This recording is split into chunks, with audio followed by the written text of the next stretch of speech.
Is the United States now at war with Iran? No, Kristen, we're not at war with Iran. We're at war with Iran's nuclear program. Here is the Isfahan site before the bombing, and this is what it looks like now. So far, the International Atomic Energy Agency says it's seen no radiation leaking from the sites. And one possibility is that that's because the nuclear material might not have been there. There's a report this morning in the New York Times that Fordo, that deep underground enrichment facility, was severely damaged, but not fully destroyed. Severely damaged versus obliterated. I'm not exactly sure what the difference is. What we know is that their nuclear program back substantially. While the Trump administration is claiming that the US strikes on Iran's nuclear sites completely obliterated their nuclear program, there is some evidence that Iran may have moved the enriched uranium prior to the attack. Now, if that is proven to be the case, Trump kind of hinting at the fact that they were going to bomb the nuclear sites might have had something to do with it. But nonetheless, some of this intel is coming from Israeli officials who shouldn't be trusted since, they want a regime change war in Iran. They do not want the United States to agree to a ceasefire. Trump today announced on Truth Social that he managed to get a ceasefire agreement between Iran and Israel. We're gonna have to wait and see if that actually comes to fruition.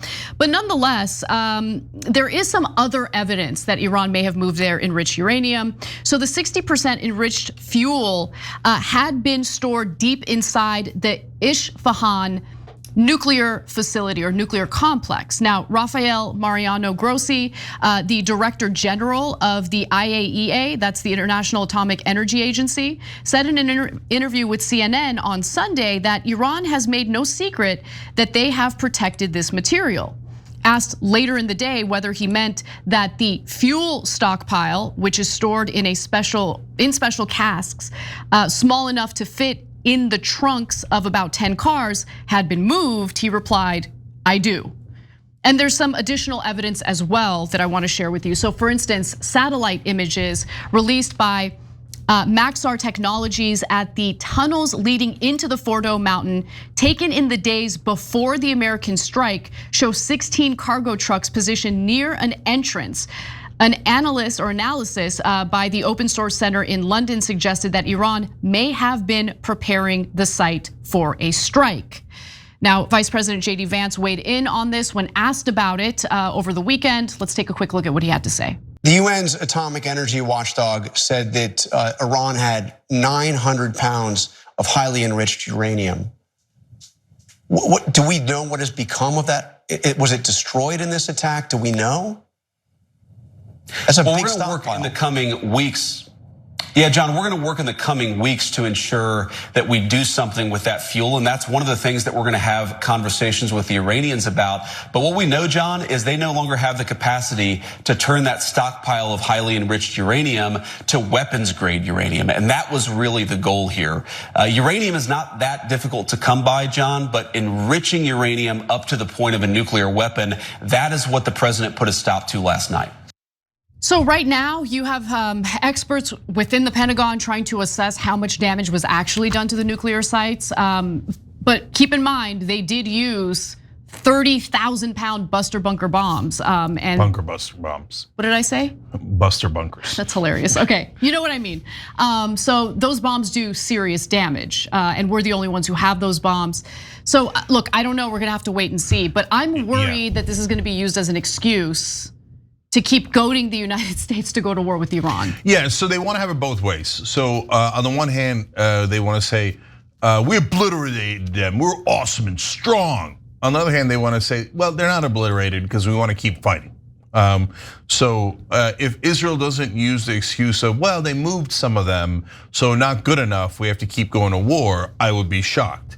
What does that remind you of? Exactly what they did in Gaza, where they said, we've killed all of Hamas's leaders, so we're awesome and strong, but not everyone in Hamas is dead, so we have to keep going, okay? The Israeli war machine always has to keep going.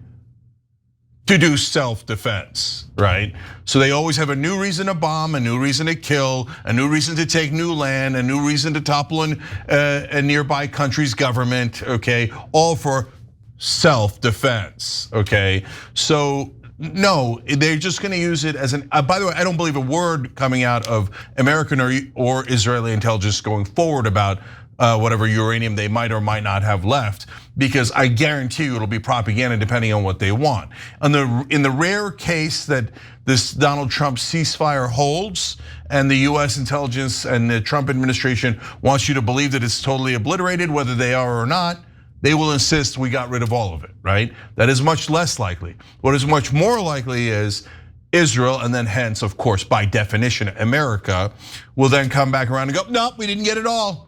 Nope, there's 10 vials over there and 20 vials over there, and we can't get it all until we keep bombing and regime change and more war for self-defense. Yep. So let's talk about diplomacy, because that was really the only way to ensure that Iran was not enriching uranium or racing toward basically being able to build a nuclear weapon. So again, diplomacy has been the most successful way of ensuring that we don't have proliferation of nuclear weapons. The Iran nuclear deal of 2015 obviously is a good example of that. In fact, more than 15 years ago, the joint US-Israeli attack on Natanz using a sophisticated cyber weapon caused about a fifth of the country's 5,000 or so centrifuges to blow up. And that didn't work, did it? That didn't work. It wasn't until you had the nuclear deal where you have inspectors going into Iran to ensure that they're not enriching uranium to the point where they can build the nuclear weapons. You have checks baked into that system to ensure that people are safe, they're not having weapons that are gonna cause mass destruction.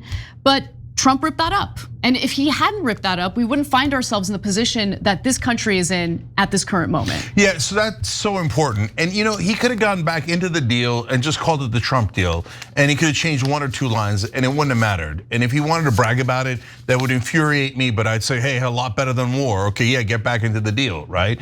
So, but why that's so important, guys, is because in American media, they constantly lie to you on purpose and frame it so that it only appears that there are two choices. Either Iran gets a nuclear weapon, and my God, they would obviously immediately use it because they're so irrational, dirty, savage Muslims. So the minute they have a nuke, they press the button right away, just like Pakistan.